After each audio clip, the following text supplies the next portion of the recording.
after a 3-day rain delay, it's now Wednesday, October 22nd. We finally got done with the mile-long grain cart trip field. We're back over here to what used to be the old nursery, Berry Hill,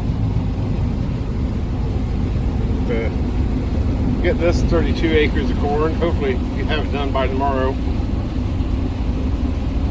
We're investigating the new noise though a little bit maybe, so we'll see what happens. I haven't found anything on the initial investigation, but we'll let you know. You all have a good one. Now I'm out.